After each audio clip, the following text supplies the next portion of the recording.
2 سال پہلے وہ بین المذاہب ہم آہنگی پر کانفرنس تھی یہاں پنڈی میں. میں نے کہا وہ سارے ان کے بڑے پادری بیٹھے تھے. میں نے کہا آپ پہ 2 نمازیں فرض ہیں، فجر اور عصر. یہ صرف اتوار کو گرجے جانا یہ آپ کی بدعت ہے. آپ دیکھ لیں آپ کی کتاب میں ہے کہ 2 نمازیں ہیں. تو سب نے ایسے سر نیچے کر لیا. یہ آگے یہ سارے میرے بال اڑ گئے تھے، یہ لگ گئے ہیں. اور اللہ کے نبی کا فرمان ہے کہ قیام اللیل کے اس ایک سجدے پر 1,500 نیکی لکھی جاتی ہے. سبحان اللہ. ایک شخص کو آپ نے انڈونیشیا یا ملائیشیا کی جیل سے چھڑوایا، اور وہ کیا واقعہ، ذرا پورا واقعہ سنا. لیکن اللہ نے ہمیں انتہائی خوبصورت ٹائٹل دیا جو پہلے کسی کو بھی نہیں دیا، یا ایھا الذین آمنوا. آلموسٹ ہر انٹرنیشنل ٹور میں، انٹرنیشنل میں تو یہ لوکل بھی، آپ ہمیشہ اپنی اہلیہ کو ساتھ رکھتے ہیں. اس کی کیا وجہ ہے؟ سعد بن عبادہ لے کر آئے کہ جی آپ کو پیش کرنا ہے. کتنے میں خریدا ہے؟ جی 27 اونٹ دے کے خریدا. اسلام صرف غربت کا ماڈل تو نہیں پیش کرتا. اور پھر ہمارے نبی رحمت للفقیرین تو نہیں ہے، رحمت للعالمین ہے. آج کے مولویوں کے نزدیک تو جنت خالی پڑی رہے گی. بالکل کوئی نہیں جائے گا. سر صغیر میں اسلام آیا ہے صوفیاء کے راستے سے. تو فاقہ اور پیوند لگے کپڑے اور روکھی روٹی اور روزے پہ روزہ، یہ مذہب بن گیا. 1 مہینے کی تشکیل تھی. جی جی. رائیونڈ سے رائیونڈ، ٹھیک ہے، 27 روپے میں ہوا تھا. اور تبلیغ کے ان 53 سال اللہ نے مجھے گزروا دیے. میں بڑا روتا ہوں، یا اللہ آگے نبھا دینا. مجھے کہنے لگا تم نے ہادی الارواح الی بلاد الافراح پڑھی ہے؟ میں نے کہا میں نے تیرا نا ہی نہیں سمجھ آیا کتاب دا، تو جلدی جلدی بول گئے. وہ نغمہ جو روحوں کو لے جائے خوشیوں کے شہر میں. 81 سے پہلے ثابت نہیں کسی عالم نے جنت کو کھولا. بالکل. پھر مجھے عربوں نے میرا نام رکھ دیا شیخ الجنہ. شیخ الجنہ ماشاء اللہ. جو کہتے ہیں ہم تو دنیا دار ہیں جی، تو وہ ہر حرام میں داخل ہو گئے. ہم تو جی دنیا دار ہیں. جو دیندار ہیں ان میں تکبر آ گیا کہ ہم دیندار ہیں. ہمارے علماء کو پریزنٹیشن نہیں آتی. وہ اس طرح انہوں نے دین کو پیش کیا کہ لگتا ہے کہ جنت تک کوئی نہیں جانتا. تو ایک بہت بڑے محض پیمانے پر اللہ نے خواجہ سراؤں میں اس سے کام لیا الحمدللہ. اسی سے پھر طوائفوں میں اللہ نے جانے کی توفیق عطا فرمائی. آ کر کہنے لگا میں یہ اپنی چھاتی کٹوانا چاہتا ہوں، اس کے لیے میری مدد کریں. میں نے کہا کتنے پیسے چاہیے؟ کہ 50,000. میں اور جنید جمشید رائیونڈ بیٹھے تھے. ایسے وہ رو رہا تھا ایسے، اور کہتا مولانا آپ کو پتہ نہیں آپ نے مجھے کہاں سے نکالا. ایک جملہ، مولانا آپ کو پتہ نہیں آپ نے مجھے کہاں سے نکالا. کسی اپنے مسلمان بھائی کی ضرورت کو پورا کرنے کے لیے میں اس کے ساتھ چلوں، یہ مجھے اپنی مسجد میں 1 مہینہ اعتکاف سے زیادہ پسند ہے. شہری میں تھوڑا سا دہی ہوتا ہے، 2 انڈے ہوتے ہیں. افطاری میں اس کا اوٹس کا دلیہ لیتا ہوں، ٹھیک ہے، 1 آدھ کھجور اور سادہ پانی اور چائے کا 1 کپ. 40 منٹ تو صرف سائیکل چلاتا ہوں. اچھا، بڑی ہمت ہے ماشاءاللہ. ہم تو جوانی میں، میں تو فجر پڑھ کے سوتا ہوں، رات جان بوجھ کے جاگتا رہتا ہوں. فجر پڑھ کے سوتا ہوں، 3:30 4 بجے اٹھتا ہوں، ظہر پڑھتا ہوں، پھر عصر پڑھتا ہوں. جیسے آج کل کے اسکول ہیں، میں تو کہتا ہوں بھیجے ہی نہیں. اچھا، ہوم ایجوکیشن کروائیں. پھر آج کل کے اسکول جو صرف کاروباری ادارے ہیں، صرف کاروباری، یہ کوئی چھوٹے ظالم نہیں ہیں، یہ بہت بڑے ظالم ہیں. یوسف میاں کا پہلا بیٹا سلمان جی، وہ اسکول گیا ہی نہیں. صفات اسلام، صفات ایمان، سب سے بڑی صفت صبر ہے. عمران خان کے اندر ایسی کیا خوبی ہے، کوئی 1 یا 2 خوبیاں جو آپ نے دیکھی ہوں کہ اس وجہ سے مجھے لگا کہ کمال ہے. ایک آدمی 2 سال سے بے گناہ جیل میں، یہیں سے صبر سیکھ لیں آپ. اللہ اکبر. السلام علیکم جی، حافظ احمد پوڈکاسٹ میں خوش آمدید. اور آج میں اگین جن شخصیت کے ساتھ موجود ہوں، جب بھی ان سے ملاقات ہوتی ہے، جب بھی بیٹھتے ہیں، ہمیشہ تشنگی باقی رہتی ہے، سوالات باقی رہتے ہیں. دل کرتا ہے کہ بیٹھے رہیں، مولانا سے سوال کرتے رہیں اور جوابات سنتے رہیں. محبت کی بات کرتے ہیں، لوگوں کو ملانے کی بات کرتے ہیں. آج ہم ان کی زندگی کے حوالے سے بہت سے ایسے پہلوؤں پہ بات کریں گے جو آج سے پہلے آپ نے نہیں سن رکھے ہوں گے. ان کے ایسے واقعات جو آپ کے سامنے لائیں گے، جو ان کی خدمات ہیں، جو ان کا کام ہے. ماشاءاللہ میں موجود ہوں مولانا طارق جمیل صاحب کے پاس. مولانا صاحب بہت شکریہ دوبارہ آپ کے وقت کا. محبت ہے. مولانا یہ فرمائیے رمضان کے حوالے سے کہ رمضان کا مقصد کیا ہے، روزے کا مقصد کیا، اور تھوڑی سی تاریخ کیا ہے، روزے کیوں رکھے جاتے ہیں، اس کے پیچھے کیا سائنس ہے یا کیا اس کے پیچھے لاجک ہے؟ تو اللہ تعالیٰ نے اپنے قرآن میں بتا دیا ہے، یا ایھا الذین آمنوا کتب علیکم الصیام کما کتب علی الذین من قبلکم لعلکم تتقون، کہ اے ایمان والو. یا ایھا الذین آمنوا قرآن میں 89 دفعہ آیا ہے، جس میں اسپیشل خطاب اہل ایمان سے ہے. یا ایھا الذین کفروا، جو اللہ کو نہیں مانتے، یہ ان سے بات ہو رہی. یا ایھا الذین ہادوا، یہ یہودیوں سے بات ہو رہی. یا اہل الکتاب، یہ عیسائی اور یہودی، ان سے بات ہو رہی. یا جو بھی اور آسمانی کتابیں ہیں. اللہ ہمیں بھی یا اہل الکتاب کہہ سکتا تھا کہ ہماری کتاب تو بالکل سیف ہے، زیر زبر بھی نہیں اس کا بدلہ. لیکن اللہ نے ہمیں انتہائی خوبصورت ٹائٹل دیا جو پہلے کسی کو بھی نہیں دیا، یا ایھا الذین آمنوا. اور اس میں صرف وہ بڑے ایمان والوں سے خطاب نہیں ہے، جس کے پاس ایک ذرہ ایمان کا ہے نا، اس کے بھی اللہ یہ پروٹوکول دے رہا ہے کہ اے ایمان والو. کمال ہے یہ ہمارے نبی کے طفیل اللہ نے ہمیں یہ عزت دی کہ معمولی سے معمولی ایمان والے کے لیے بھی اللہ تعالیٰ نے کہا ہے اے ایمان والو. اور بڑا تو پھر اس کے تو کوئی حد نہیں ہے. بے شک. تو تم پر روزے فرض کیے گئے جیسے کہ پہلی امتوں پر. روزے کا مقصد کیا ہے؟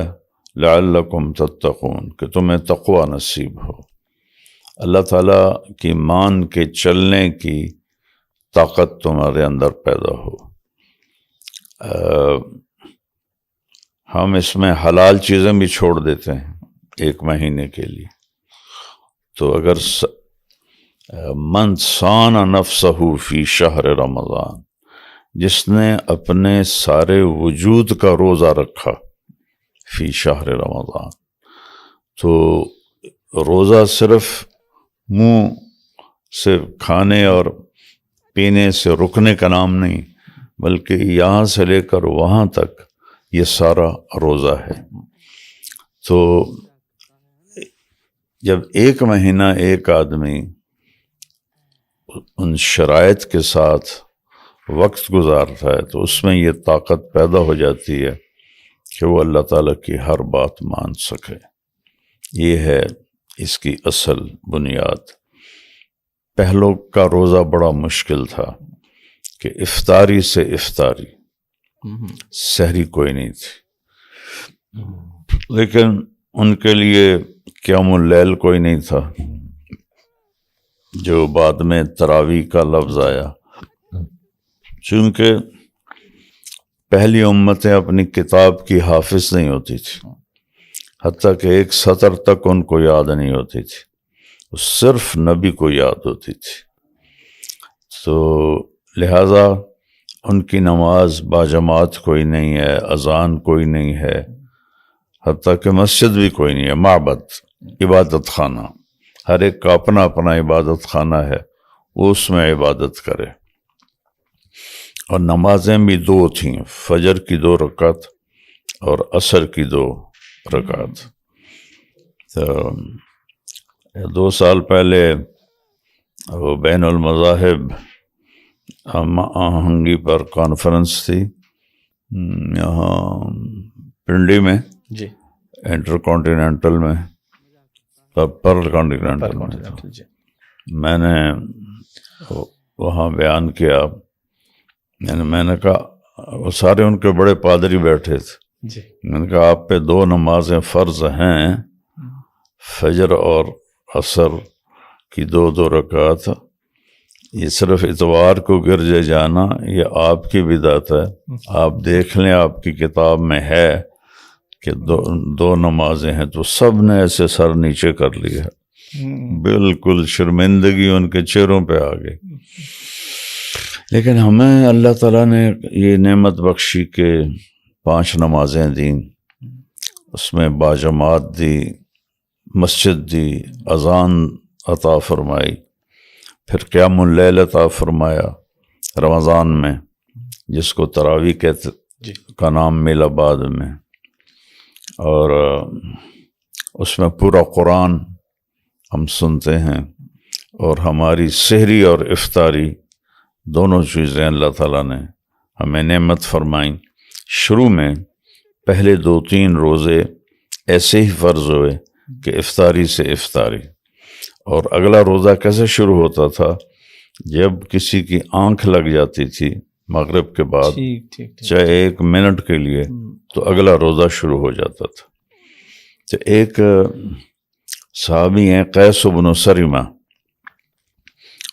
تو وہ اونٹ چراتے تھے، شام کو واپس آئے تو بیوی سے پوچھا کہ افطاری کا کوئی سامان ہے؟ وہ کہنے لگی گھر میں تو کچھ نہیں ہے، میں کہیں پڑوس سے جا کر نہ مانگ کے لے آتی ہوں۔ کہا ٹھیک ہے۔ تو وہ چارپائی پر لیٹ گئے، ان کو فوراً نیند آ گئی، اونٹ چرا کے واپس آنا بہت مشقت کا کام ہے، اور ان کی بیگم کو دیر ہو گئی، سورج غروب ہو گیا۔ تو جب وہ آئیں تو انہوں نے کہا ہلکت یا ابن سرمہ، سرمہ کے بیٹے تیرے اوپر تو بڑی مصیبت آ گئی۔ ان کی آنکھ کھلی، کا کیا ہوا؟ کہ اگلا روزہ شروع ہو گیا۔ تو انہوں نے رکھ لیا۔ ظہر کی نماز میں آئے تو بے ہوش ہو کے گر گئے۔ سلام پھرنے کے بعد آپ نے پوچھا یہ قیس بن سرمہ کو کیا ہوا ہے؟ کہا جی وہ اس طرح روزہ اگلا بھی بھوکے ہی شروع کیا ہے تو اس کی وجہ سے بے ہوش ہو گئے۔ تو اللہ کے نبی پر اس کا غم آیا، تو پھر اللہ تعالیٰ نے ہمارے لیے سحری کا حکم دے دیا کہ کلوا واشربوا حتی یتبین لکم الخیط الابیض من الخیط الاسود ثم اتموا الصیام الی اللیل۔ یہ اللہ نے ہمارے لیے کرم فرمایا، اور اس میں جو قیام اللیل ہے یہ اس پر یہ کیا اس کو کہتے ہیں، اسی میڈیا پر اتنے مناظرے شروع ہو جاتے ہیں، 20 ہیں، 8 ہیں، 8 ہیں، 20 ہیں، نوافل ہیں جتنے کوئی مرضی پڑھ لے۔ اور حضرت عمر کے زمانے تک تو قیام اللیل نام تھا اس کا۔ پھر جو اہل مکہ تھے وہ 4 تراویح پڑھ کے نا، 4 رکعت پڑھ کے نا ایک طواف کرتے تھے، ٹھیک ہے، پھر 4 پڑھ کے ایک طواف کرتے تھے، تو 5 طواف ہو جاتے تھے، 4 رکعت 20 رکعت ہو جاتی تھی۔ تو وہ اس میں وہ جو وقفہ لیتے تھے اس کو کہتے ہیں ترویحہ، ٹھیک ہے، تھوڑا ریسٹ لینا۔ ٹھیک ہے، تو جب وہ 5 ہو گئے تو وہ جمع ہو گیا، تو تراویح، اس سے تراویح کا لفظ پڑا، یہاں سے نکلا۔ اصل تو قیام اللیل ہے، یہ رات ہی کی نماز ہے، لیکن حضرت عمر رضی اللہ عنہ نے پھر اس کو عشاء کے ساتھ جوڑ دیا، اور تراویح اس کا نام اس وجہ سے پڑا بعد میں کہ اس میں وہ تو اہل مدینہ نے سوچا کہ وہ تو 5 طواف کرتے ہیں، ہم کیا کریں؟ تو انہوں نے 40 پڑھنے شروع کر دی۔ اچھا، ہاں، تو مدینے میں وہ 40 تراویح پڑھتے تھے، مکے والے 20 پڑھتے تھے۔ تو یہ اللہ نے ہمیں ایک اضافی دولت عطا فرمائی ہے، اور اللہ کے نبی کا فرمان ہے کہ قیام اللیل کے اس ایک سجدے پر 1500 نیکی لکھی جاتی ہے۔ سبحان اللہ۔ اور جنت میں ایک محل بنتا ہے جس کے 60,000 سونے چاندی کے دروازے ہوتے ہیں اور وہ محل سرخ یاقوت کا ہوتا ہے. سبحان اللہ. تو اس سجدے کو اتنا قیمتی بنا دیا. پھر چونکہ قرآن کی حفاظت کرنی تھی جی تو ساری امت کو لگا دیا کہ قرآن سنو اور سناؤ. تو یہ مختصر سا بیک گراؤنڈ ہے. مولانا ایک آپ کے ماشاءاللہ بہت سارے کام ہیں، بہت سی خدمات ہیں، لیکن میں چاہتا ہوں کچھ چیزیں جو لوگوں تک بھی پہنچیں. ایک شخص کو آپ نے انڈونیشیا یا ملائیشیا کی جیل سے چھڑوایا، اور وہ کیا واقعہ، ذرا پورا واقعہ سنیں. اس بندے کا آپ سے رابطہ کیسے ہوا، پھر آپ نے اس کی فیملی کی جو کفالت کی، اور ماشاءاللہ ابھی تک جو سلسلہ چل رہا ہے، تو وہ میں چاہوں گا کہ آپ ہمارے لوگوں کو سنائیں پلیز. یہ میں خود بڑا حیران ہوں. 2014 میں ہماری تشکیل ہوئی تھی رائونڈ سے، جی ترکی اور انگلینڈ. ٹھیک ہے. تو ہم گئے ہوئے تھے ترکی کے بارڈر پر جو شام کے ساتھ ملتا ہے، ٹھیک ہے. اور وہاں بارڈر پر ایک شہر تھا جس میں عرب زیادہ تھے، ترک کم تھے. تو اس کی وجہ سے، اور میں بیچ میں عربی دان تھا، جی تو وہ وہاں مجھے ترکی والوں نے ہمیں وہاں بھیجا. ٹھیک ہے. تو ابن تیمیہ رحمۃ اللہ علیہ جس جگہ پیدا ہوئے وہ جگہ دیکھنے ہم چلے گئے. ٹھیک ہے. وہیں کھڑے تھے تو مجھے کال آئی کہ جی میں سمی انڈونیشیا جیل سے بول رہا ہوں. مجھے نہیں سمجھ آئی کہ اس نے میرا نمبر کیسے اور کہاں سے حاصل کیا، لیکن تھوڑا بہت جو یاد پڑتا ہے وہ تھا، یہ ڈرگ بیچتا تھا، آئس بیچتا تھا پاکستان میں. جی انڈونیشیا کسی کام گیا تھا، وہاں نشہ بیچنے نہیں گیا تھا. ٹھیک ہے. تو وہاں پولیس والوں نے اسے پکڑ کے جیل میں ڈال دیا. جیل میں اس کو میرے بیان ملے سننے کو. وہاں جتنے اردو بولنے والے تھے وہ سب میرا بیان سنتے تھے، تو وہ بھی سنتا تھا. تو اس نے نماز شروع کر دی، داڑھی رکھ لی، توبہ کر لی. پھر اس کا کوئی دوست ترکی میں رہتا تھا، اسے میرا پتہ چلا. پھر اسے میری طلب ہوگی کہ یہ کون آدمی ہے جس کی وجہ سے میری زندگی بدلی ہے. تو پھر اس کو، اور میری وہ اس پر میڈیا پر خبریں آ جاتی ہیں کہ میں ترکی میں ہوں. جی جی وہ تو ساری چیزیں موجود ہوتی ہیں. تو پھر وہ اس نے اپنے دوست کو فون کیا کہ ان کا مجھے نمبر کہیں سے ڈھونڈ کے دو. اس نے کسی ذریعے سے میرا نمبر ڈھونڈا، اپنے کسی تبلیغی دوست کے ذریعے سے اس کو دیا. اس کا مجھے پھر وہاں فون آیا، اور ہم وہاں کھڑے تھے جو ابن تیمیہ کی بستی تو مٹ آ گئی ہے، بس ایسے میدان تھا، وہاں کھڑے تھے. عصر کے بعد مجھے اس کا فون آیا کہ میں سمیع اللہ بول رہا ہوں انڈونیشیا جکارتا جیل سے. کہا میرا نمبر تمہیں کیسے مل گیا ہے؟ تو خیر وہ یہ ساری کہانی اس نے سنائی. تو اس نے کہا جی میں اب اس جیل میں ہوں، اور میری قید پتہ نہیں کب ختم ہو گئی، یہ بھی کوئی مجھے نہیں بتایا گیا. میں بے گناہ ہوں، یہاں میں کرتا تھا نشے کا کام، لیکن یہاں میں اس لیے نہیں آیا تھا. تو اب وہ مجھ سے 1 کروڑ روپیہ مانگتے ہیں کہ 1 کروڑ دے دو پاکستانی تو تمہیں چھوڑ دیں گے. تو اگر آپ کو میری ہیلپ کر سکتے ہیں تو آپ میری مدد کریں. میں نے کہا اچھا انشاءاللہ تم پہلے مجھے اپنے وہ پتہ بتاؤ لاہور اپنی فیملی کا، تو پہلے میں ان کی تو کفالت شروع کروں، پھر تمہارے لیے تو بہت بڑا پیسہ ہے.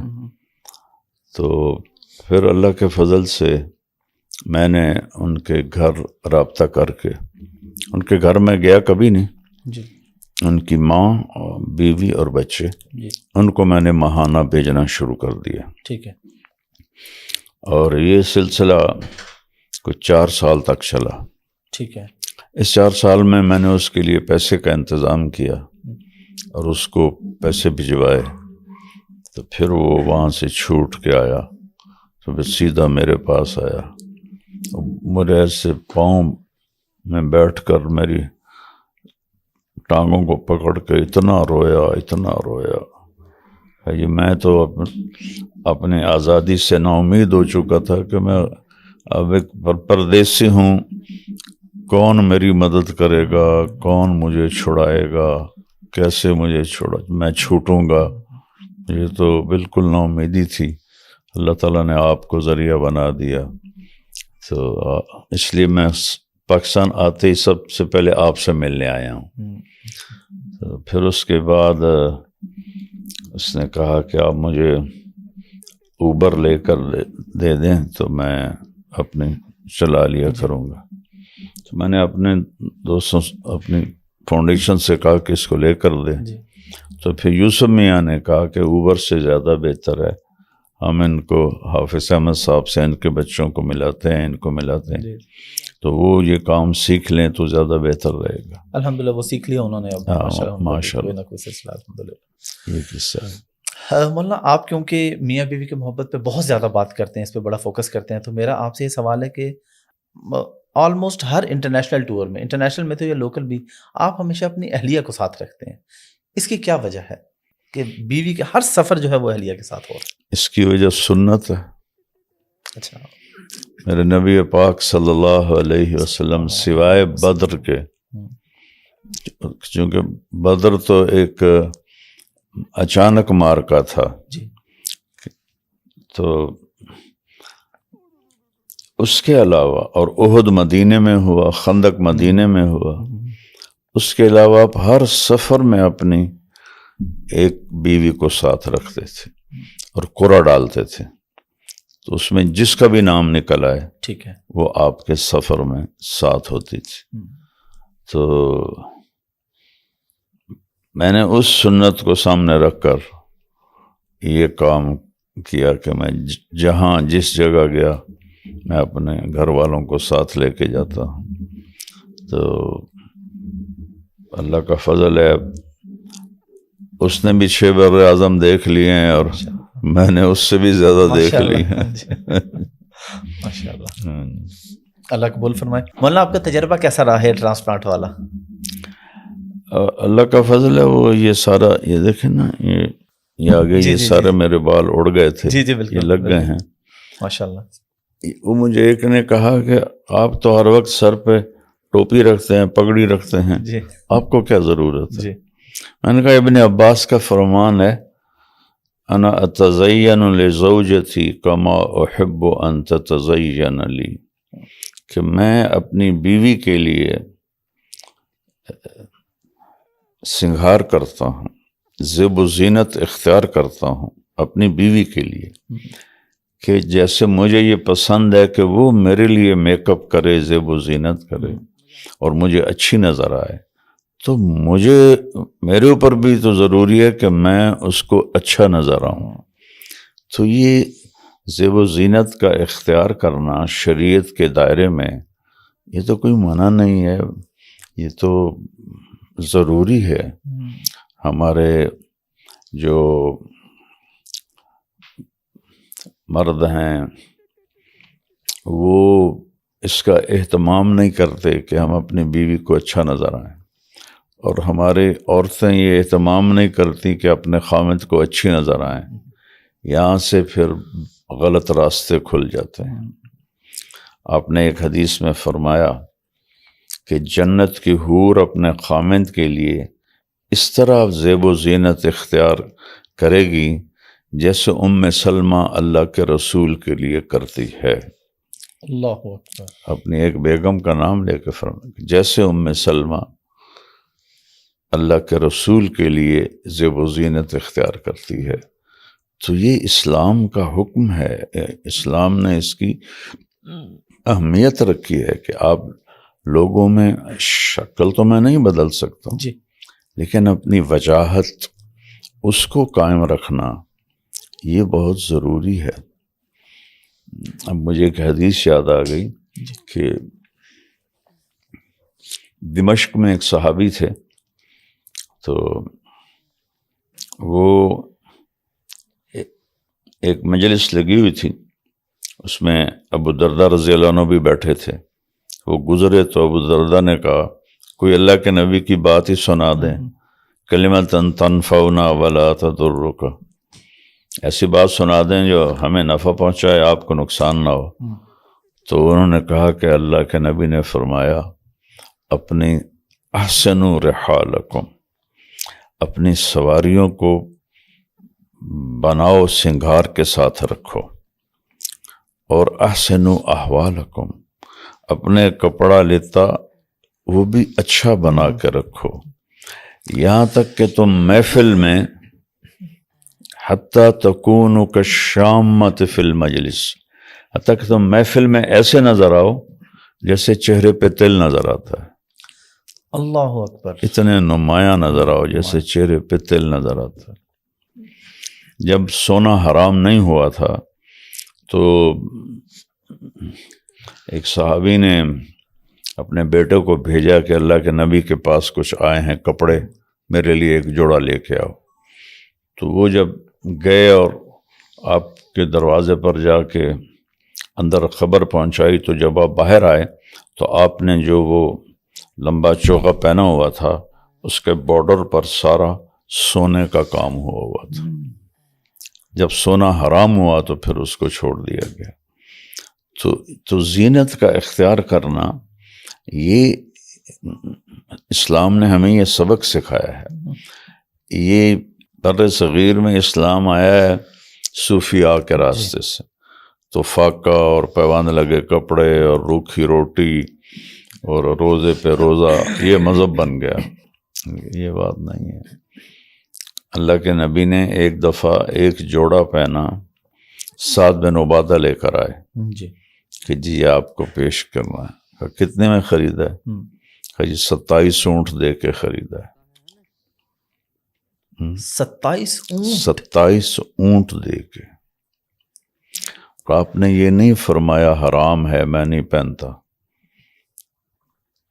آپ نے وہ پہنا اور پہن کے اتار کے واپس کر دیا کہ اس کی بھی اجازت ہے، اگر اللہ نے کسی کو رزق حلال دیا ہے اور اس سے وہ حلال زینت اختیار کرتا ہے تو جائز ہے۔ اسلام صرف غربت کا ماڈل تو نہیں پیش کرتا، اور پھر ہمارے نبی رحمت للفقیرین تو نہیں ہے، رحمت للعالمین ہے۔ بے شک، بادشاہوں کو بھی آپ نے راستہ دیا کہ بے شک، اس لیے بے شک۔ مولانا ہمارے ایک دوست ہیں، انہوں نے آپ کے بارے میں کہا تھا کہ مولانا طارج میر صاحب جس طرح جنت بیان کرتے ہیں نا، اگر ہم میں سے کوئی دیکھ کے بھی آ جائے نا تو شاید ویسے بیان نہ کر سکے۔ تو لیکن میرا آپ سے یہاں پہ سوال یہ ہے کہ آپ یہ سارا یہ نصاب کا حصہ تو نہیں ہے، آپ کو یہ شوق کہاں سے پیدا ہوا، کہاں سے پڑا؟ اور اس میں سوال یہ ہے کہ جنت میں جائے گا کون؟ آج کل تو سارے فرقے کہتے ہیں یہ بھی کافر یہ بھی کافر، جنت میں کون جائے گا؟ آج کے مولویوں کے نزدیک تو جنت خالی پڑی رہے گی، جی بالکل، کوئی نہیں جائے گا، کیونکہ سب کے فتوے ایک دوسرے کے خلاف، ایسے ہی ہے، کیسی جہالت اور نادانی کی انتہا ہے، سب کی طرف ہی ایسے ہے، ہر طرف ایسے، ہر طرف ایسے۔ جو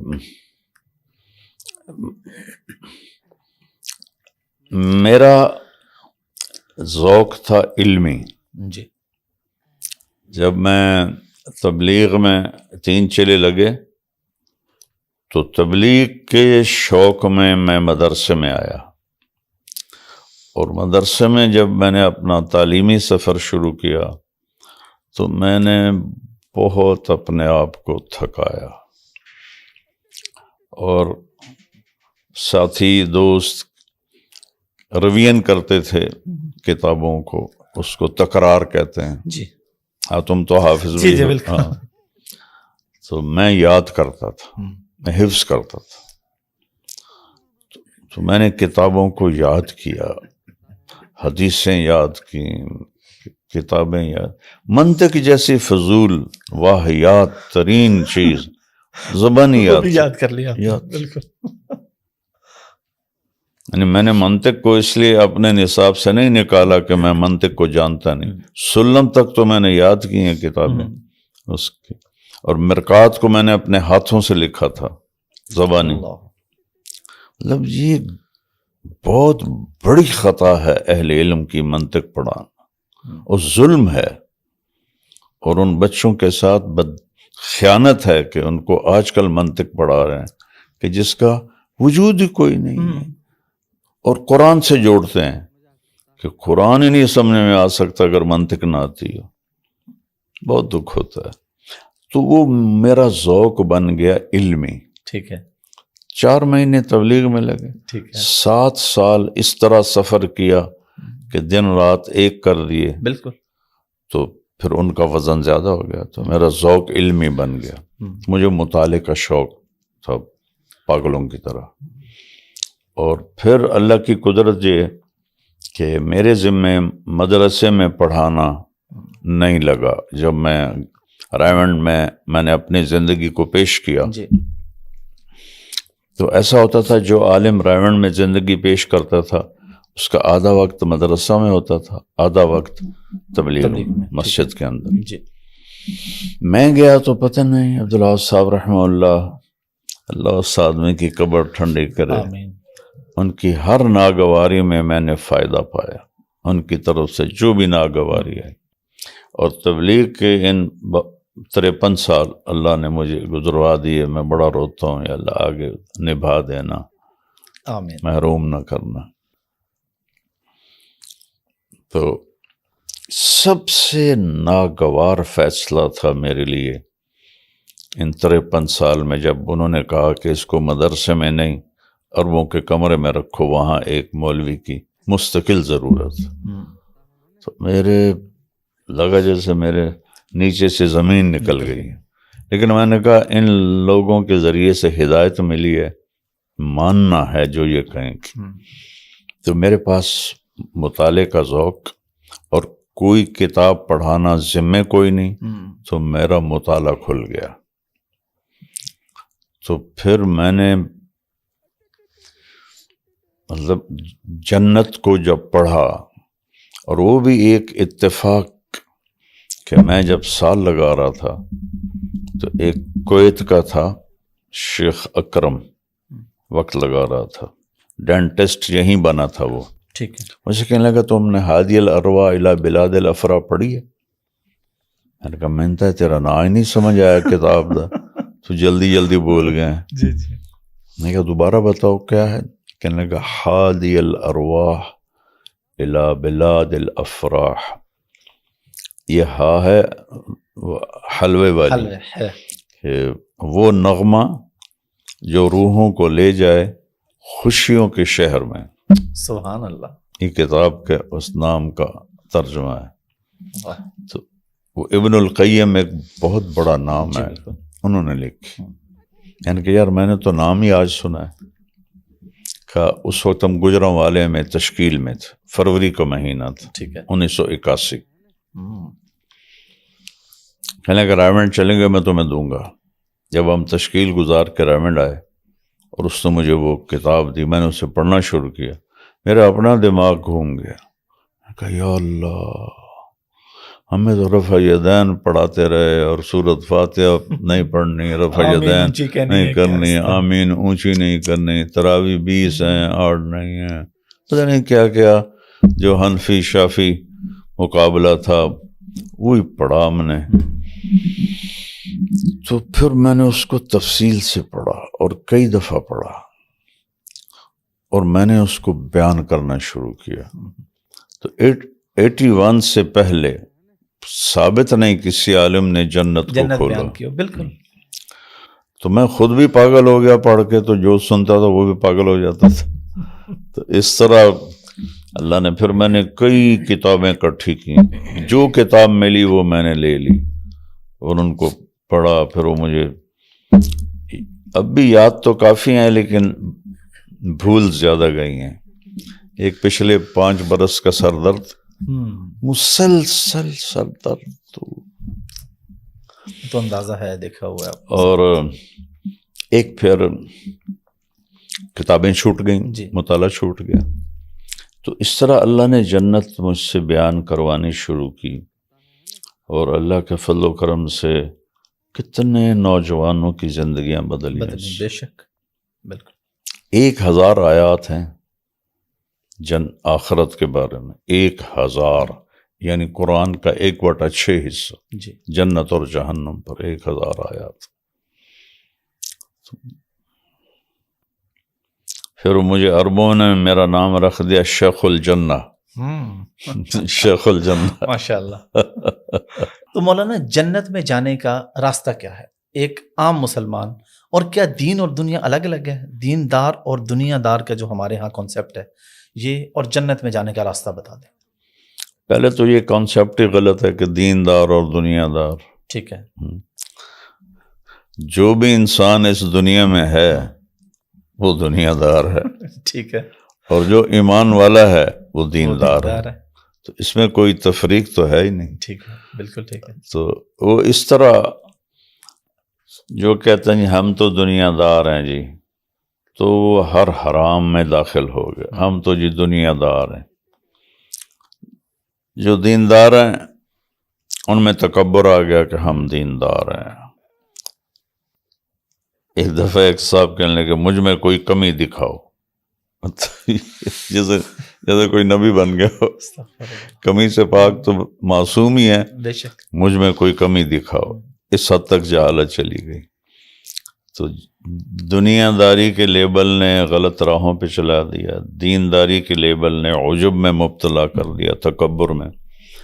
ہر آدمی مسلمان جو ہے وہ دیندار بھی ہے اور دنیا دار بھی ہے. اور میرے نبی کا فرمان ہے من کان آخر کلامہ لا الہ الا اللہ دخل الجنہ.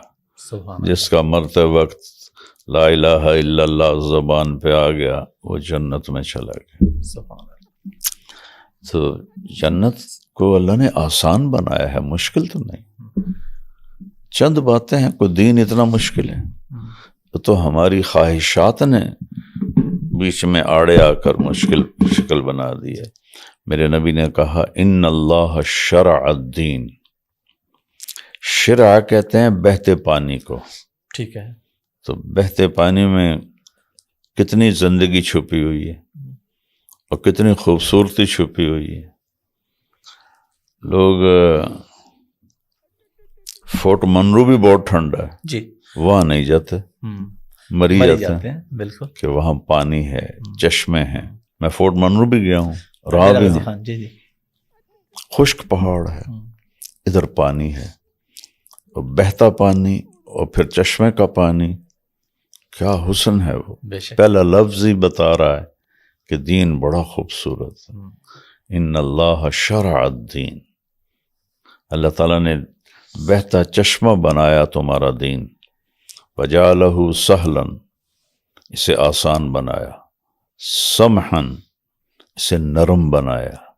واسعا، اسے کشادہ بنایا. ولم یجعلہ ضیقا، اور اس میں کوئی تنگی نہیں رکھی. سبحان اللہ. یہ تو اللہ کے نبی کی گواہی ہے. تو آج اب پریزنٹیشن بہت بڑی چیز ہوتی ہے. ہمارے علماء کو پریزنٹیشن نہیں آتی. وہ اس طرح انہوں نے دین کو پیش کیا کہ لگتا ہے کہ جنت تک کوئی نہیں جانتا. اور پھر اس جو مذہبی تعصب ہے جی، اس سے تو لگتا ہے کہ شاید جنت خالی رہ جائے گی. بالکل ایسے جب ہر کوئی ایک دوسرے کو کافر تو جنت خالی رہ جائے گی. دیکھیں نا، آپ سے بڑی خطا ہو جاتی ہے، مجھ سے ہو جاتی ہے، تو معاملہ اللہ سے ہے. وہ کہتا ہے توبہ کر میں معاف کر دوں. بے شک. اور میرے نبی نے فرمایا دن میں 70 دفعہ توبہ ٹوٹے کر لو اللہ معاف کر دے گا. سبحان اللہ. اور 70 سے مراد ہوتا ہے عربی میں بہت زیادہ دفعہ، جس کو اردو میں 100 دفعہ یا تین 100 وریدہ سمجھایا. جی جی بالکل، محاورتاً ہوتا ہے. محاورتاً. بے شک. عربی میں 70 محاورتاً ہے. ٹھیک ہے. کہ جتنی مرضی دفعہ توبہ ٹوٹے کو یا اللہ میری توبہ، اللہ کہے کہ جاؤ معاف کیا. سبحان اللہ. تو جنت میں جانا تو بہت آسان کام ہے. بے شک انشاءاللہ. مولانا ایک اور واقعہ آپ سے سننا چاہوں گا. آپ کے ذریعے ماشاءاللہ اللہ تعالیٰ نے ہر طبقے کو بدلا، مرد، خواتین، بچے، بوڑھے.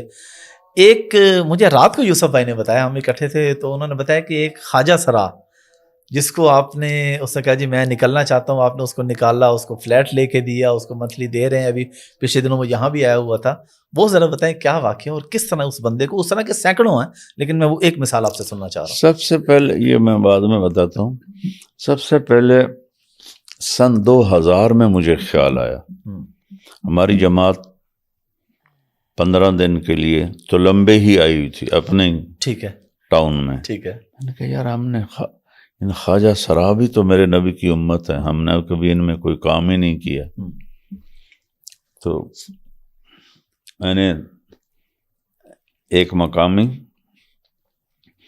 اور جن کا خواجہ سراؤں سے تعلق تھا، ٹھیک ہے، اور 2 جماعت کے، کہ جاؤ یار ان میں سے بلا کے لاؤ اگر کوئی آتا ہے۔ ٹھیک ہے، جب وہ گئے تو انہوں نے دیکھا سوراخ سے تو داڑیوں والے نظر آئے، تو ان کا جو گرو تھا تو اس کو انہوں نے کہا کہ باہر مولوی آئے، تو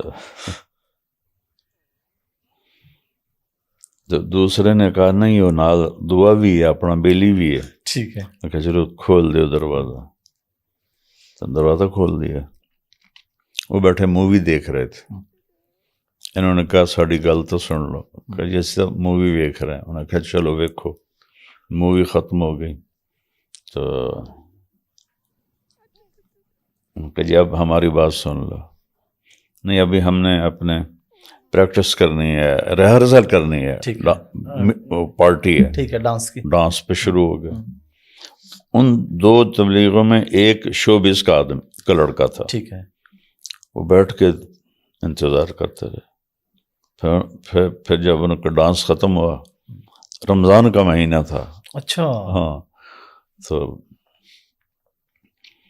ان کا کہ اب میرا نام تو کافی مشہور جی تھا، ماشاء اللہ لیکن سب جانتے ہی تھے، بالکل، تو ان کا مولانا طارق جمیل صاحب آپ کو بلا رہے ہیں، تو ان کا جو تھا نا گرو، اس کا نام تھا بھاگی، اور ایسا ڈانسر پورے شہر ضلع ملتان میں کوئی نہیں تھا، اچھا، جا اتنا زبردست وہ ڈانسر تھا، تو اس کو لے کر آئے، ساتھ ایک اور، سلام دعا ہوئی، میں نے تراویح کے بعد ان کو اپنے پاس بٹھا لی، بلائے تراویح کے بعد، ٹھیک ہے، تو میں کہا باقی کدی نماز پڑھی ہے؟ آندہ جی نہیں۔ کہ جمعہ کدی پڑھیا ہے؟ آندہ جی نہیں۔ عید پڑھی ہے؟ جی نہیں۔ میں کیوں؟ کہ جی بندے سانوں ویندے نفرت نال، ہن اسی بھی نہیں جانے ہیں، اے تسی پیار نال سدیا تے ویکھو اسی آ گئے ہیں۔ میں کہا روزہ رکھا ہے؟ کہ جی نہیں۔ میں کہا کل روزہ اگر میں آکھاں رکھو تو رکھو گے؟ کہا جی ساڑھو کول تا سہری دا انتظام کوئی نہیں۔ میں کہا میں سہری بھیج دیواں تو رکھو گے؟ کہ جی ضرور رکھاں گے۔ تو ایک گرو کے نیچے ہوتے ہیں چھوٹے، جی بالکل، میں نے سب کے لیے سحری کا سامان بھیجا، ٹھیک ہے، انہوں نے روزہ پہلا زندگی کا روزہ، تو پھر میں نے ان کی افطار پارٹی کی، تو ان کو میں نے تیار کیا کہ اب 3 دن لگاؤ جماعت میں۔ ٹھیک ہے، تو سن 2000 میں خواجہ سراؤں میں یوں میں ذریعہ بنا اس مالک کی مہربانی سے، ہم نے ان کی 3 دن کی جماعت نکالی۔ اب وہی جو باغی ہے اس کی داڑھی ہے، 2 بچے ہیں، اس کی کفالت میں 2000 سے کر رہا ہوں، ماشاءاللہ، چونکہ کوئی اس کا تو اور تو وہ کچھ جانتا کچھ نہیں، بالکل ایک ہی کام اس کو گھر میں نے بنوا کے دیا، اس کا بہانہ وظیفہ مقرر ہے، اس کی دوا دارو سب میری طرف سے ہے۔ تو ایک بہت بڑے محض پیمانے پر اللہ نے خواجہ سراؤں میں اس سے کام لیا، الحمدللہ، اسی سے پھر طوائفوں میں اللہ نے بالکل جانے کی توفیق عطا فرمائی۔ تو یہ لڑکا جس کے آپ پوچھ رہے ہیں، میں بیٹھا تھا تو کسی نے کہا جی باہر ایک لڑکی آئی ہے تو انہوں مل دی ہے، تو اسا رو کے تو روئی جان دی، یہ کوئی 6 سال پرانی بات۔ ٹھیک ہے، میں کہتا لے آؤ، اور جب میں نے دیکھا تو خواجہ سرا تھا، اور آ کے بیٹھ گیا، کہا جی میں اس کام سے توبہ کرنا چاہتا ہوں، آپ کے بیان سنے ہیں، یہ اللہ نے ذریعہ بنایا کہ اللہ نے میری بات کو ہر گھر میں پہنچا دیا. میرے تبلیغی بھائی وہ میرے اوپر یہ ایک بہت بڑا اعتراض کرتے ہیں کہ یہ میڈیا استعمال کرتا ہے اور یہ تو حرام ہے، اور میں کہتا ہوں یہ ان کی نادانی ہے، وہ جانتے نہیں ہیں کہ اس سے کتنے لوگوں کو ہدایت مل رہی ہے. بالکل. وہ آ کر کہنے لگا میں یہ اپنی چھاتی کٹوانا چاہتا ہوں. وہ بنا لیتے ہیں، امپلانٹ کروائے ہوتے ہیں. جی بالکل. تو اس کے لیے میری مدد کریں. میں نے کہا کتنے پیسے چاہیے؟ کہ 50,000. میں نے اس کو نکال کے 50,000 دے دیا. میں نے کہا جاؤ کرواؤ. اس نے ہاسپٹل میں کروا کر فوٹو مجھے بھیجی. ٹھیک ہے. تو پھر میں نے اسے فون کیا میرے پاس آؤ. پھر وہ آیا، ملا. یہ ہے نا عائشہ مسجد، جی جی اس کے ساتھ ہی رہتا تھا. اچھا تھا. ٹھیک ہے. تو جب براٹ اپ ہو رہا تھا تو اس نے یہ حرکتیں شروع کی. ٹھیک ہے. تو اس کے باپ نے اسے مارا پیٹا نہیں، وہ مانا، وہ تو نیچر ہوتی ہے. جی. تو پھر ایک دفعہ اس کو باندھ کرنا رسی سے، اس کے اوپر کتا چھوڑ دیا. تو وہ اس کے بعد پھر وہ گھر سے بھاگ گیا. تو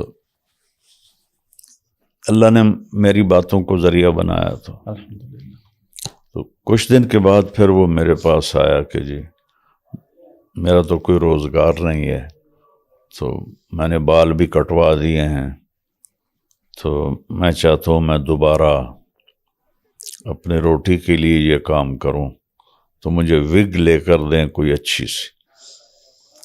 تو میں نے روکا نہیں. میں نے کہا اچھا ٹھیک ہے، جاؤ دیکھو جو تمہیں پسند آئے نا وہ تم طے کر لینا، میں پیسے دے دوں گا. وہ گیا، اس نے دیکھی، کوئی ویگ اس کے چہرے کے ساتھ میچ نہیں کی. تو آیا شام کو، جی وہ کوئی ویگ ایسی میچ نہیں کر رہی. پھر میں نے اس سے بات کی. میں نے کہا دیکھو اللہ نہیں چاہتا تم دوبارہ اس گناہ کی زندگی میں جاؤ. تم ایسا کرو، تم میرے بیٹے ہو، میں تمہارا باپ ہوں، میں تیرے سارے خرچے پورے کروں گا. کہاں رہنا چاہتے ہو؟ کہنے لگا میں اسلام آباد رہنا چاہتا ہوں. تو وہاں میں نے اس کو 1 بیڈ روم اپارٹمنٹ لے کر دیا، اس کا خرچہ مقرر کیا. وہ وہاں اس کو اتنی مشکل پیش آئی کہ کئی اوباش لڑکے اس کے پیچھے ہو گئے. پھر اس نے مجھے فون کیا. تو میں نے ایک دن ان بچوں کو فون کیا. میں نے کہا یہ میرا بیٹا ہے، یہ ذہن میں رکھ لو. کہا جی توبہ، اب تو ہم کبھی اس کے دروازے پر بھی نہیں آئیں گے، ہمیں تو پتہ نہیں تھا. ٹھیک ہے. تو پھر وہ اب وہیں اللہ آپ کا بھلا کرے اسلام آباد میں 1 لاکھ مہینے کا اس کو میں بیچتا ہوں، اور اس میں اس کا کرایہ اور اس کا مہینے کا کھانے پینے کا خرچہ، کوئی کپڑا بھی لینا ہو وہ نکل جاتا ہے. تو 1 ہفتہ پہلے آیا تھا، تو میں نے پورا ہفتہ اسے یہاں رکھا اپنے گھر پر، اور بہت اس کو پروٹوکول دیا. پھر اس کو 50,000 عید کا دیا، یہ تمہاری عید ہے، اور وہ 1,00,000 روپیہ تو جا ہی رہا ہے اس کو خرچے کا. اور کتنوں نے بال کٹائے میرے ڈیرے پر آ کر، کتنے خواجہ سراؤں نے. اور اب ان خواجہ سراؤں نے لاہور میں ایک مدرسہ کھولا ہوا ہے خواجہ سراؤں کے لیے، جس میں وہ قرآن پڑھ رہے ہیں، دین پڑھ رہے ہیں. سبحان اللہ. یہ اس مالک کی مہربانی. الحمدللہ. مولانا یہ سب مینج کیسے ہوتا ہے؟ فاؤنڈیشن تو آپ نے ابھی بنائی ہے، آپ ماشاءاللہ اتنے سالوں سے یہ کام کر رہے ہیں، یہ کیسے مینج کرتے ہیں؟ یہ فاؤنڈیشن طارق جمیل فاؤنڈیشن تھی اکیلا. تو 30-40 سال تو اکیلے ہی چلے، بلکہ 45 سال اکیلے چلا. ہاں. اللہ کی مدد تھی. تو پھر جب بہت بڑھ گیا، پھر یہ بچوں نے مجھے کہا کہ اب آپ اکیلے نہ کریں، ہم فاؤنڈیشن بناتے ہیں. فاؤنڈیشن تو 5 سال پہلے بنی. جی 2019 میں. اس سے پہلے میں اللہ کے فضل سے یعنی ہر مہینے میرا ایک مینیجر میں نے رکھا ہوا تھا، ٹھیک ہے، تو میں اس سے کہتا تھا کہ جو بھی ضرورت مند آئے، کچھ کے کئیوں کے تو ماہانہ لگے ہوئے ہیں، ٹھیک ہے، تو تم دیتے رہو، لکھتے رہو۔ ہر 2 ہفتے بعد 13-14 لاکھ میں دیتا تھا اپنے، ہر 2 ہفتے بعد، مہینے میں 25-30 لاکھ، جن لوگوں کو میں نے دیکھا بھی نہیں اور وہ امداد لے کے چلے گئے، خالی کاپی پر نام لکھے ہوتے تھے، جی اینو اتنا دیتا ہے، اینو اتنا دیتا ہے، اینو اتنا دیتا ہے، میں چیک بنا کے ان کو دے دیتا تھا۔ ماشاءاللہ، اب اللہ نے فاؤنڈیشن بنا دی ہے، تو اس ماشاءاللہ۔ کا لاکھ لاکھ شکر، اب تو یہ کام کروڑوں میں ہے، کروڑوں میں ہے۔ بلکہ میں یہاں پہ ریکویسٹ بھی کروں گا آڈینس سے، آپ کے سامنے اسکرین پہ بھی اکاؤنٹ نمبر آ رہے ہیں امپلیجیا فاؤنڈیشن کے، تو زیادہ سے زیادہ ڈونیٹ کریں۔ یہ 1-2 کہانیاں نہیں ہیں، اس طرح کی سینکڑوں کہانیاں، اس طرح کے ہزاروں گھر ہیں جن کو ماشاءاللہ اس طریقے سے یہ سلسلہ چل رہا ہے۔ مولانا، کوئی ایسی خواہش جو آپ کی نہ پوری ہوئی ہو، خاص طور پہ فرصت کے حوالے سے، یعنی اگر آپ کے پاس فرصت ہوتی، آپ کو تو فرصت ہی نہیں تھی نا، اگر فرصت ہوتی تو آپ کون سا کام کرتے؟ حافظ صاحب، اللہ نے جس کام میں مجھے لگایا نا، جی جی، اس سے بڑا کام کوئی نہیں ہے۔ سبحان اللہ۔ اللہ کے نبی کا فرمان ہے، ابھی ایک حدیث آئی ہے میرے پاس، جی طبرانی کی روایت ہے، جی، عبداللہ بن عمر رضی اللہ تعالیٰ عنہ فرماتے ہیں کہ ان النبی صلی اللہ علیہ وسلم قال حب الناس الی اللہ انفعہم للناس، اللہ تعالیٰ کو سب سے محبوب وہ شخص ہے جو لوگوں کو سب سے زیادہ نفع پہنچائے۔ اللہ کی محبوبیت کا معیار کیا بنایا؟ بندوں کی خدمت، اور سب سے بڑی خدمت ہے کہ آپ کسی کو جہنم کے راستے سے ہٹا کے جنت کے راستے پر ڈال، بے شک، اس سے بڑی کوئی خدمت نہیں۔ بے شک۔ اگر اس سے بڑی کوئی خدمت ہوتی تو اللہ نبیوں کو دیتا۔ نبی ایک کام کے لیے آئے کہ جہنم سے بچ جاؤ۔ مجھے واقعہ یاد آ گیا، یہ راؤنڈ اباؤٹ 2003 یا 4 ہے، ٹھیک ہے، میں اور جنید جمشید رائمنڈ بیٹھے تھے، اور وہ ایسے چوکڑی مار کے بیٹھا تھا ٹھیک ہے، میرے سامنے، ٹھیک ہے، رات کے کوئی 12 بج رہے تھے، ٹھیک ہے، اور ایسے ایسے نا وہ جیسے مجنونی جھومتے ایسے، جی، وہ دھاڑے مار رہا تھا، اور اس کا جو تھا نا، اس کی رالیں، جی، انہوں نے اس کا یہ حصہ سارا سفید کر دیا تھا، ایسے وہ رو رہا تھا ایسے، اور کہتا مولانا آپ کو پتہ نہیں آپ نے مجھے کہاں سے نکالا، ایک جملہ، مولانا آپ کو پتہ نہیں آپ نے مجھے کہاں سے نکالا، اور یہ اس طرح ہو رہا تھا، اس طرح، یعنی اس کا رونا دیکھ کر میرے آنسو نکل رہے تھے، آپ کو پتہ نہیں آپ نے مجھے کہاں سے نکالا۔ تو دنیا کا سب سے بڑا نفع وہ ہے جس کو نبی لے کر آئے بے شک، کہ لوگوں کو جہنم سے بچاؤ، بے شک، اور اس سے دنیاوی نفع بھی مراد ہے۔ ٹھیک ہے، ایک حدیث اور اس کے ساتھ ایڈ کرتا ہوں، من لم یہتم بامر المسلمین فلیس منا، جو میری امت کی ضرورتوں کا خیال نہیں کرتا وہ مجھ میں سے نہیں ہے۔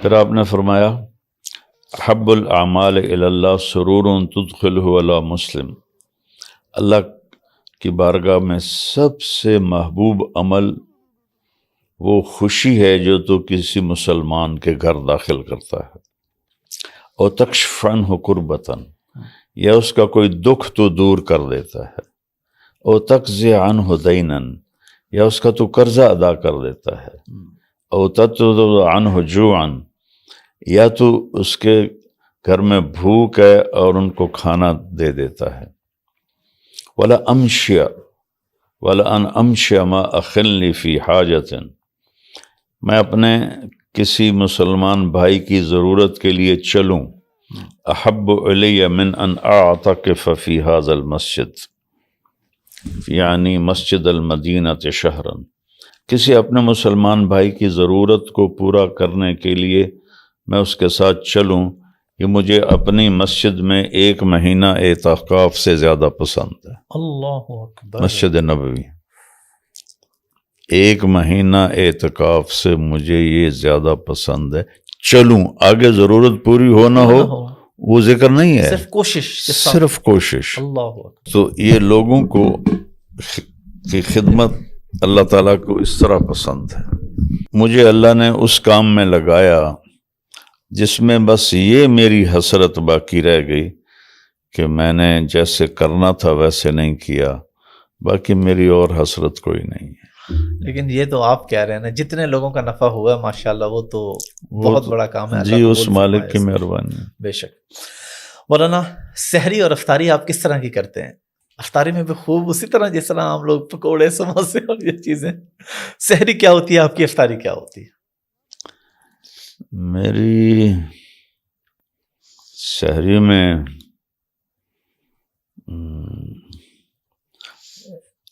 تھوڑا سا دہی ہوتا ہے جی، اور 2 انڈے ہوتے ہیں بس. بچے کھا رہے ہوتے ہیں پراٹھے، جی جی، تو ایک آدھ نوالا ان سے لے کر میں کھا لیتا ہوں، ورنہ بس. اور افطاری میں اس کا اوٹس کا دلیا لیتا ہوں، ٹھیک ہے. ایک آدھ کھجور اور سادہ پانی اور چائے کا 1 کپ بس. اور رمضان میں بھی ایکسرسائز کرتے ہیں آپ؟ ہاں اچھا، روزے کے ساتھ بھی باقاعدہ. کتنی دیر کرتے ہیں؟ 40 منٹ تو صرف سائیکل چلاتا ہوں. اچھا، بڑی ہمت ہے ماشاءاللہ. ہم تو جوانی میں میں تو فجر پڑھ کے سوتا ہوں، رات جان بوجھ کے جاگتا رہتا ہوں. فجر پڑھ کے سوتا ہوں، 3:30 4 بجے اٹھتا ہوں، ظہر پڑھتا ہوں، پھر عصر پڑھتا ہوں روزہ نکالنے کے لیے. آپ ماشاءاللہ. مجھے ظہر کے بعد سے بھوک لگنی شروع ہو جاتی ہے، پھر میں ویٹ ٹریننگ کرتا ہوں اور یوگا کرتا ہوں. ماشاءاللہ. مولانا آخری عشرہ میں شب قدر کے حوالے سے بہت فضیلت ہے، اس پہ میں چاہوں گا آپ تھوڑا سا بتا دیں شب قدر کی فضیلت اور راستہ کیا ہے شب قدر پکڑنے کا، کیسے پتہ چلے کہ ہم نے شب قدر پا لی ہے، اور اگر پالیں تو کیا کریں اس رات کو؟ شب قدر کو آپ اس طرح تو نہیں پا سکتے کہ اللہ نے ان 5 راتوں میں اس کو گھمایا ہے. ٹھیک ہے. تو آسان کام تو یہ ہے کہ اب 5 راتیں جاگ لیں بس، تو آپ کو مل گئی. ٹھیک ہے. اور اس میں کوئی نشانی نہیں ظاہر ہوتی، جیسے کہتے ہیں کہ پتہ نہیں کیا ہو جاتا ہے اور صبح کو وہ تھوڑا موسم ایسا ہو رہا ہے. نہیں، ایسا کچھ نہیں. اللہ نے چھپا دیا ہے، اور چھپایا اس لیے ہے کہ اللہ کو تو پتہ تھا کہ آگے غفلت آئے گی، تو پتہ ہو کہ آج شب قدر ہے، پھر شراب پی جائے، زنا کیا جائے، تو یہ اللہ کی شدید عذاب میں امت آ جاتی. تو اللہ نے اس کو چھپا دیا ہے. دیکھیں نا، وہ جب عیسیٰ علیہ السلام کی قوم نے کہا کہ دسترخوان اتارو، المائدہ، جی، تو اللہ نے کہا اتار تو دوں گا، لیکن نہ مانا تو پھر عذاب آئے گا. انہیں نہ مانیں گے، دسترخوان آ گیا. نہیں مانے تو اللہ نے سور بنا دیا سب کو. تو چھپانے کی حکمت تو یہ تھی. اور 5 راتیں جاگ لیا جائے تو مل جائے گی شب قدر. اور ایک دفعہ آپ نے فرمایا کہ بنی اسرائیل میں 4 نبی تھے جو 80 سال اللہ کے راستے میں جہاد کرتے رہے. تو صحابہ نے افسردہ ہو کر کہا ہماری تو عمر ہی 80 سال نہیں. تو اس پر اللہ نے یہ آیت اتار دی، انا انزلناہ فی لیلۃ القدر وما ادراک ما لیلۃ القدر لیلۃ القدر خیر من 1000 شہر. تو یہ سورت اتری، اور لفظ قدر کے جتنے معنی ہیں وہ سارے اس میں اللہ نے ڈالے ہیں. سبحان اللہ، سبحان اللہ. ہم نے اس کو بڑی قیمتی رات میں اتارا.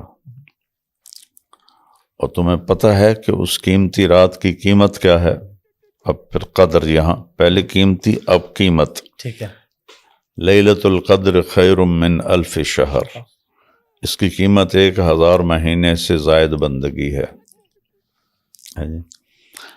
تو تنزل الملائکۃ والروح فیہا، قدر تنگی کو بھی کہتے ہیں، وَأَمَّا إِذَا مَا ابْتَلَاهُ فَقَدَرَ عَلَيْهِ رِزْقَهُ فَيَقُولُ رَبِّي أَهَانَ. ٹھیک ہے، تو اب قدر کے معنی آ رہا ہے کہ یہ رات اتنی تنگ پڑ وہ زمین اتنی تنگ پڑ جاتی ہے کہ فرشتوں کے اترنے سے اور جبریل کے اترنے سے زمین کا کونا کونا بھر جاتا ہے اور وہ تنگ پڑ جاتی ہے. قدر مسافت کو کہتے ہیں،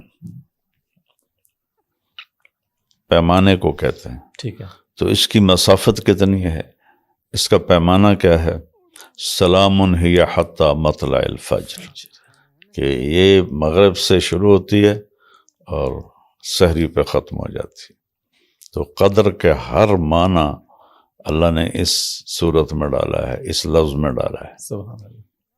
میں جب 3 چلے لگا رہا تھا، جی 1971 میں شروع کیے تھے، دسمبر میں رمضان تھا اور ہمارا پیدل سفر تھا بارڈر کے ساتھ ساتھ یہ حجرہ شاہ مقیم کی طرف، اکھاڑا کے پاس.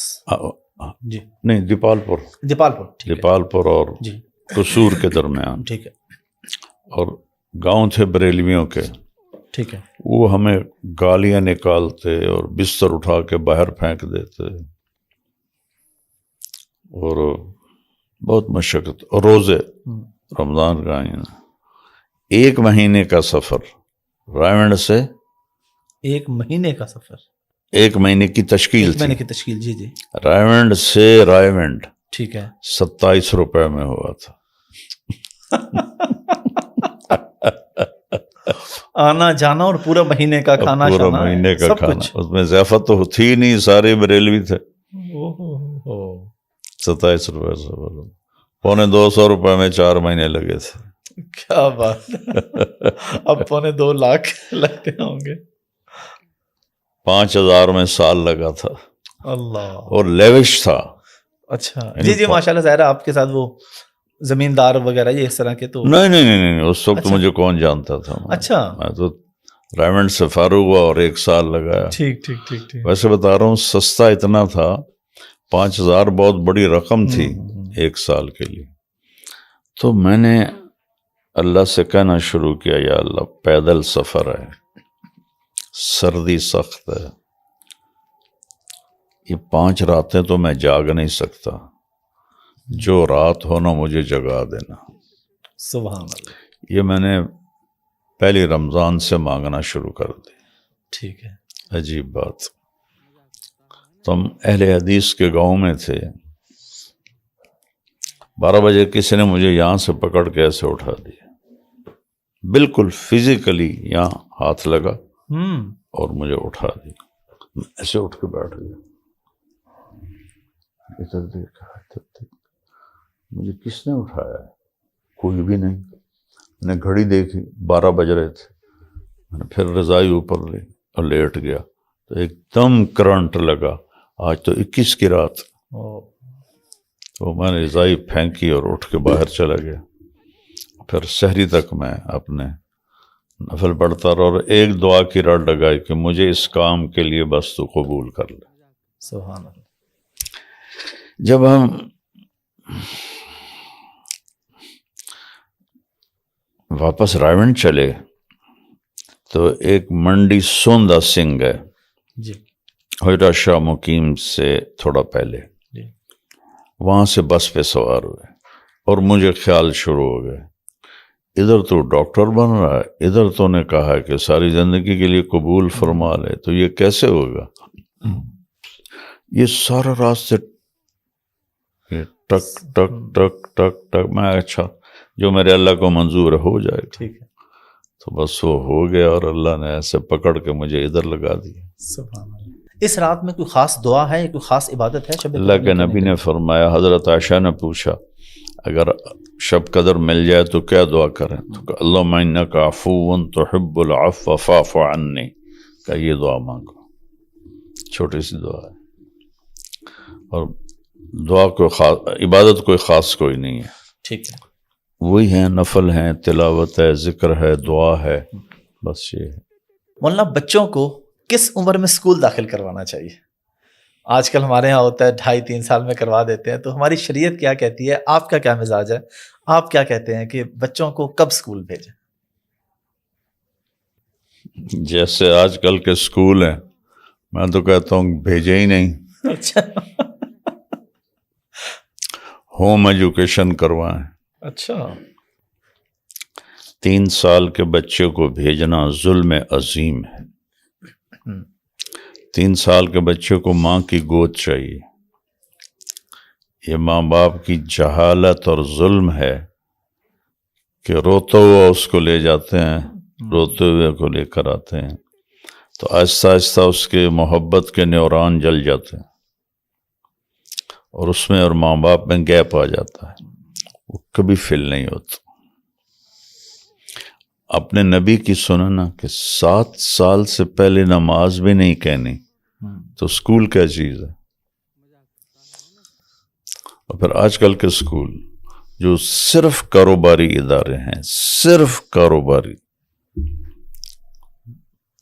یہ کوئی چھوٹے ظالم نہیں ہیں، یہ بہت بڑے ظالم ہیں۔ اتنے ہمارے انگلش میڈیم اسکول ہیں، سرکاری اسکولوں میں تو ہے ہی کچھ نہیں، تو پہلے ظالم تو ماں باپ ہیں جو 3 سال کے بچے کو اسکول بھیجتے ہیں، اور اس سے بعد ظالم وہ سسٹم ہے جو صرف پیسے کما رہا ہے، ان کو اس سے کوئی غرض نہیں کہ یہ انسان ہیں یا جانور ہیں۔ تو کبھی بھی اپنی گود سے ماں باپ کو دور نہیں کرنا چاہیے جب تک وہ شعور میں نہ چلے جائیں، اور 7 سال میں بچے کا شعور مکمل ہو جاتا ہے۔ میرے نزدیک 7 سال کے بعد بچے کو پڑھانا چاہیے۔ جاپان میں 7 سال کے بعد جی بالکل ہے نا، میں نے پریکٹیکلی دیکھا وہاں پہ۔ گئے آپ؟ جی میں گیا ہوں جاپان، پریکٹیکلی دیکھا نا، میں ایک امام صاحب کے پاس تھا ایک مسجد میں، تو ان کے ساتھ کمرے میں بیٹھے، کھڑکی، انہوں نے کہا باہر بچے دیکھ رہے ہیں؟ میں نے کہا ہاں جی۔ تو بچے نا پارک میں کھیل رہے تھے اور ٹرالی چلا رہے تھے اور چیزیں اٹھا کے ڈسٹ بن میں پھینک رہے تھے۔ انہوں نے کہا ان بچوں کو 7 سال سے پہلے کوئی کتاب نہیں ملے گی، ان کو صرف ایتھکس سکھائے جاتے ہیں، یہ 2 گھنٹے کے لیے آتے ہیں پارک میں، اخلاقیات سیکھتے ہیں۔ بس کیا کریں، ہماری قوم کی بھیڑ چال ہے، بچہ انگلش بولنے لگ جائے۔ آپ بتائیں، جاپان والوں نے انگریزی سیکھ کے ترقی کی ہے، کوریا، جاپان، چائنا، انہوں نے کوئی انگریزی سیکھی؟ ہمارے اوپر وہ 100 سال حکومت کر گئے ہیں، ہمیں وہ غلام بنا کے گئے۔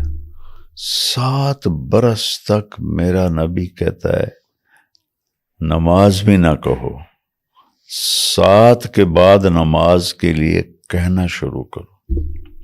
تو 7 سال کیا کرو، اپنی گود دو۔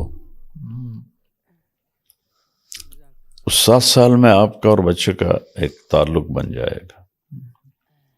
پھر ان کو میری عمر 11 سال تھی، میرے والد کو جنون تھا کہ میں ڈاکٹر بنوں، تو مجھے سینٹرل ماڈل اسکول کا وہ ایڈمیشن ٹیسٹ دلوایا۔ اب مجھے نہیں پتا کہ کس طرح میں نے وہ کلیئر کر لیا، کہاں گاؤں کا پرائمری ٹاٹ والا اسکول، کہاں central model top of the school Punjab کے، وہ میں سلیکٹ ہو گیا۔ ڈاکٹر صاحب نے بھی دیا تھا امتحان، اچھا ڈاکٹر طاہر ہاں، وہ فیل ہو گیا تھا۔ اچھا، اس کی خوش قسمتی رہی کہ وہ ماں باپ کے ساتھ رہا میٹرک تک۔ میں 11 سال کی عمر میں وہ وہاں بورڈنگ میں چلے گئے، بورڈنگ میں چلے گئے، میرا ماں باپ سے تعلق ٹوٹ گیا۔ 3 سال تو میں روتا رہا جدائی میں، پھر میرا دل سخت ہو گیا، پھر وہاں کی ہوا راس آ گئی، پھر ہوٹلنگ، پھر آوارگی، پھر سن میں، پھر کیا کچھ۔ تو پھر میرا تبلیغ میں لگنے کے بعد ماں باپ کی خدمت میں نے کی ہے، لیکن محبت نہیں جاگی، کیونکہ وہ دوری آ گئی تھی نا بچپن میں محبت کے ٹائم پہ۔ عائشہ جو ہے نا وہ اکثر اسکول سے چھٹی کرتی ہے اور وہ آپ کے نام پہ چھٹی کرتی ہے، کیونکہ اس کو میں بتا بیٹھا ہوں کہ مولانا نے کہا ہے کہ بچوں کو اسکول نہیں بھیجنا چاہیے اس عمر میں. تو وہ ہم نے اس کو داخل بھی لیٹ کرایا 4.5 سال کی عمر میں. تو اب وہ جس دن چھٹی کرے کہتی ہے آپ کو مولانا نے کہا ہے نا کہ اس کو چھڑوا دیں اسکول سے، اس کو ہوم اسکولنگ کروائیں، تو پھر آپ مجھے کبھی کبھی چھٹی کرنے دیں. تو وہ چھٹیاں کرتی ہے، مزے کرتی ہے، جس دن کہتی ہے چھٹی میں کہتا ہوں کرا دو. یوسف میاں کا پہلا بیٹا سلمان جی وہ اسکول گیا ہی نہیں. اس کی ماں اس کو لے گئی تو وہ وہاں بیٹھے اور روئے اور کانپے. تو اسکول والوں نے اس کی ماں کو ساتھ بیٹھنے نہیں دیا. تو میں نے کہا اس کو نکال لو، ضائع ہو جائے گا. پھر ہم نے اس کو اسکول سے نکال لیا. وہ اسکول میں 1 مہینہ بھی نہیں پڑھا اور بہت قابل بچہ ہے ماشاء اللہ. وہی جو انگلش کی بات ہے، فرفر انگلش بھی بولتا ہے، ہاں. سارے کام آتے ہیں ماشاء اللہ. مولانا آخری سوال صبر کے حوالے سے، برداشت کے حوالے سے. رمضان ہمیں یہ سکھاتا ہے، ٹھیک ہے رمضان میں ہم کوشش بھی کرتے ہیں کہ روزہ رکھا ہوا ذرا تھوڑا کنٹرول، لیکن جیسے عید گزرتی ہے تو وہ یہ 11 مہینے کیسے لے کے چلیں. اور مزید اس میں ایڈ کروں گا، آپ کا پچھلے دنوں ایک انٹرویو ہوا، آپ سے بڑے سخت سوالات پوچھے گئے، آپ نے کیسے برداشت کیے اتنے سوال؟ میرے سے کوئی 2 سوال میں کہوں گا بھائی جاؤ آپ کسی اور کا انٹرویو کرو، بند کریں کیمرہ. آپ نے 1.5 گھنٹے سے اوپر جو کسی بندے نے پوچھا، آپ اتنا صبر تحمل کیسے لے کے اور پورا سال کیسے لے کے آئے ہم لوگ؟ ہمارے سے تو یہ رمضان میں بھی نہیں ہوگا جو آپ نے کی. میں تو 2 سوال کے بعد کہوں گا بھائی آپ کھانا کھائیں اور تشریف لے جائیں. اسلام کی جتنی صفات ہیں نا، صفات اسلام، صفات ایمان، سب سے بڑی صفت صبر ہے. یہ ہر ایمانی صفت کا جزو لازم، جیسے ہر جاندار کی لائف کا جزو لازم روح ہے. روح نکل جائے تو چونٹی سے لے کر ہاتھی ختم. بالکل. تو صبر یہ روح ایمان ہے، اور یہ سب سے مشکل صفت ہے، چونکہ اس میں اپنے آپ سے لڑنا پڑتا ہے، وہ مشکل ہوتا ہے.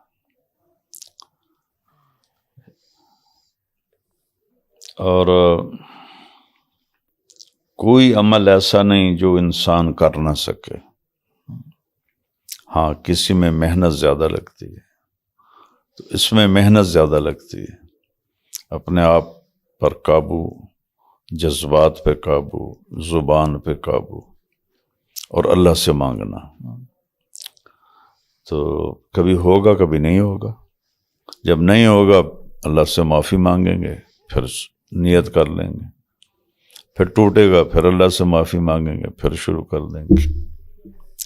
تو وَلَمَنْ صَبَرَ وَغَفَرَ إِنَّ ذَلِكَ مِنْ عَزْمِ الْأُمُورِ.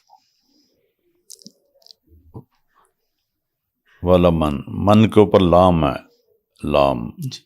لام کا مطلب ہے کہ اگلی بات بہت پکی اور یقینی ہے کہ صبر اور معاف کرنا سب سے بڑے کام ہیں. تو جیسے مہنگی گاڑی خریدنی ہو تو زیادہ پیسے لگتے ہیں، سزوکی خریدنی ہو تو تھوڑے لگتے ہیں. تو ایسے ہی صبر کے لیے اپنے آپ پر زیادہ محنت کرنی پڑتی ہے، نصیب ہو جاتا ہے. اور قرآن کہتا ہے انی جزیتہم اليوم بما صبروا انہم هم الفائزون. نیک لوگوں کی بات ہو رہی ہے، تو ان کی تمام صفات میں سے ایک صفت کو ڈسکس اللہ کر رہا ہے کہ آج میں نے ان کو کامیابی کا پروانہ دیا جو انہوں نے دنیا میں صبر کیا. حالانکہ ایمان کے بغیر تو صبر قبول نہیں ہے. تو بہت ساری صفات ہیں، اس میں صرف ایمان کو ذکر کیا. اولئک یجزون الغرفۃ، ان کو جنت کے عالی شان گھر دوں گا، بما صبروا، جو انہوں نے صبر کیا. وجعلنا منہم ائمۃ یہدون بامرنا، ہم نے ان کو دنیا کا امام بنایا. امام سے مراد قائد، لیڈر، وہ مذہبی نہیں. کب؟ لما صبروا، جب انہوں نے صبر کیا. وجزاہم بما صبروا جنتا وحریرا، جب انہوں نے صبر کیا تو ہم نے ان کو جنت اور ریشمی لباس دی. والملائکۃ یدخلون علیہم من کل باب، فرشتے آئیں گے جنتیوں کے پاس چاروں طرف سے، کہیں گے سلام علیکم، آپ کو سلام پیش کرتے ہیں. کہیں گے تم تو نورانی مخلوق ہو، کیوں کر رہے ہو؟ بما صبر، جو آپ لوگوں نے صبر کیا. تو یہ میں نے آپ کو چند آیا جو اچانک ذہن میں آئی، میں نے آپ کو بتا دی. الا الذین آمنوا وعملوا الصالحات وتواصوا بالحق وتواصوا بالصبر ثم كان من الذین آمنوا وتواصوا بالحق وتواصوا بالمرحمہ. ہر جگہ میرے مالک نے صبر کو بہت ہائی لائٹ کیا ہے. فَلْيَكُمْ أَهْلُ الصَّبْرِ، قیامت کے دن اعلان ہوگا صبر والے کھڑے ہو جاؤ. کچھ لوگ کھڑے ہوں گے، مرد عورت، اعلان ہوگا جنت میں چلے جاؤ. جب وہ جائیں گے تو اللہ ان کو ہائی لائٹ کرنا چاہتا ہے، تو آگے بیریئر ہوگا، فرشتے ہوں گے. اب کدھر جا رہے ہو؟ بس ساڈا آرڈر ہو گیا جنت دا، حالی تک حساب ہی نہیں شروع ہوا، کیوں جا رہے ہو؟ کہ نحن اہل الصبر، ہم صبر والے ہیں. اچھا آپ صبر والے ہیں، کیا صبر تھا آپ کا؟ کہ اللہ کی اطاعت میں صبر کے ساتھ چلے، نافرمانی سے بچنے میں صبر اور ثابت قدمی دکھائی. جب کوئی آفت اور امتحان آیا تو صبر کیا، تو ایسے کہیں گے آئی آپ کا یہی مرتبہ ہے. سبحان اللہ. تو یہ مہنگی چیز ہے، مہنگی چیز کے لیے دینا پڑتا ہے کچھ، لیکن آپ کے اندر کافی زیادہ ہے. اللہ آپ کو جزائے خیر عطا فرمائے. آمین. مولانا آج کل تو لوگ کچھ نام لینے سے ڈرتے ہیں، لیکن آپ کھل کے بات کر دیتے ہیں. آپ نے ایسی کیا خوبی دیکھی عمران خان کے اندر؟ عمران خان کے اندر ایسی کیا خوبی ہے؟ کوئی ایک یا دو خوبیاں جو آپ نے دیکھی ہوں کہ اس وجہ سے مجھے لگا کہ کمال ہے. ایک آدمی 2 سال سے بے گناہ جیل میں، یہیں سے صبر سیکھ لیں آپ. اللہ اکبر. ٹھیک ہے، یہیں سے صبر سیکھ لیں، کیا صبر ہے. سبحان اللہ. مولانا آگے عید کی آمد ہے، صدقہ فطر کی اہمیت کیا ہے؟ کتنا صدقہ فطر دینا چاہیے؟ اور میں لوگوں سے آلریڈی ریکویسٹ کر رہا ہوں، اسکرین پہ اکاؤنٹ نمبر بھی آ رہے ہیں MTJ فاؤنڈیشن کے، کہ لوگ اس میں کریں. تھوڑی سی اہمیت اور اس کا طریقہ بتا دیں پلیز. صدقہ فطر یہ جو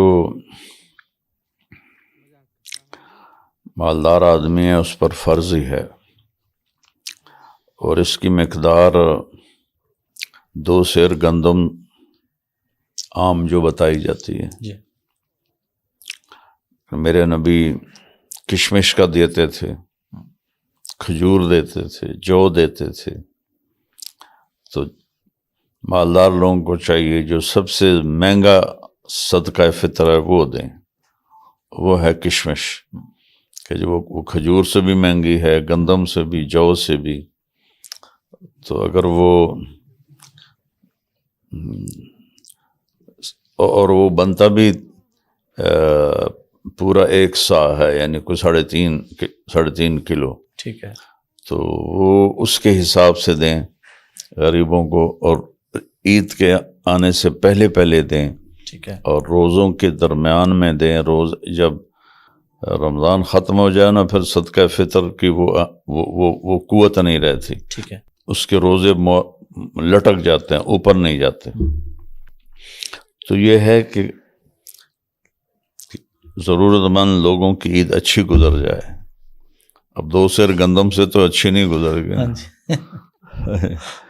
تو اس لیے کشمش کے برابر 3.5 کلو کشمش کے برابر پیسے ایک آدمی کے بنتا ہے. تو اگر ایک گھر کے 4 فرد بھی ہوں تو کئی ہزار روپے بن کے وہ غریب کی عید اچھی ہو جائے گی. تو یہ میں کشمش کے حساب سے دیتا ہوں ماشاءاللہ صدقہ فطر اللہ کے فضل سے. الحمدللہ. تو میں جو صاحب حیثیت ہیں ان کو چاہیے کہ کشمش کے حساب سے دیں. باقی جو گندم سے بھی دینا چاہے تو ہو تو جائے گا، تو جتنا گڑ ڈالیں اتنا میٹھے والی بات. بالکل. بہت بہت شکریہ مولانا.